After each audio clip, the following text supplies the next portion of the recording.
The construction worker made a horrifying discovery. Behind the wall was a compartment containing 3 mummified corpses. The bodies were neatly seated around a table, with the tools of a man's crime laid out, and 2 women's ovaries on the table. The corpses had been professionally preserved. Carl noticed an overturned chair at the scene, which indicated there was likely a 4th person involved. Autopsy results revealed the 3 corpses had died about 12 years ago, with signs of professional dehydration treatment. All their internal organs had been removed, and the cause of death was an overdose of Heavenly Child, an anesthetic that, when consumed in large amounts, can be fatal. The coroner speculated that the male victim's tools were probably cut off while he was still alive. The victims were identified using their medical cards and driver's licenses. One of them was named Lacey, who had gone missing 12 years ago. Another victim, Philip, had also vanished the same year. Due to the 3rd body's unclear identification, the forensic department was still testing. The primary suspect was the apartment's tenant, Sarah. The identity of the 3rd body was later confirmed as Rita, a prostitute. Police also discovered Sarah had an address at Mara's place, and that her account was used to pay rent on the discovered apartment every 6 months. However, when the police arrived at Sarah's address, they found it empty, and her bank account had been canceled. Carl had no choice but to visit the nursing home where she had worked before. On an abandoned island, David revealed that the nursing home was actually a prison for radical girls, and the government had never apologized for it, dismissing all lawsuits against the institution. They quickly made their way to the archives and found a case file about a lawsuit against the nursing home doctor, which was also dismissed for lack of evidence. Strangely, the file only had the defendant's name, Dr. Walter, and no information about the girl who filed the complaint. The girl accused Dr. Walter of forcibly performing a sterilization procedure on her. However, when the police chief learned they were investigating Dr. Walter, he opposed it, as he was one of the country's best experts in infertility treatment, and it was with his help that the chief had a son. The chief told Carl to investigate Dr. Walter further. Walter admitted to having met Lacey and Rita at the nursing home, both of whom were close to Sarah, but he hadn't seen Sarah in a long time and had no idea why she would murder the 3 victims. When Carl asked Walter about the girl who accused him of forced surgery, he claimed that according to the laws at the time, he had the right to perform forced sterilization. But when asked for the girl's name, Walter couldn't remember. At this point,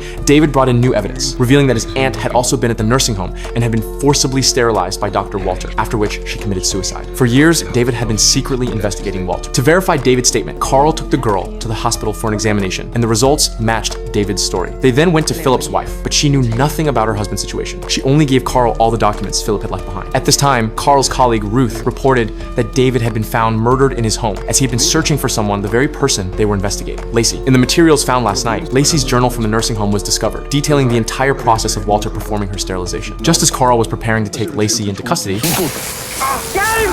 he finally caught up to Lacey on a cruise ship. But this time, Lacey didn't continue running. She returned to fulfill her boyfriend's wish, to scatter his ashes in the sea. Under the influence of Heavenly Child, Carl was unable to stop her. Due to copyright restrictions, this is all the content I am able to show.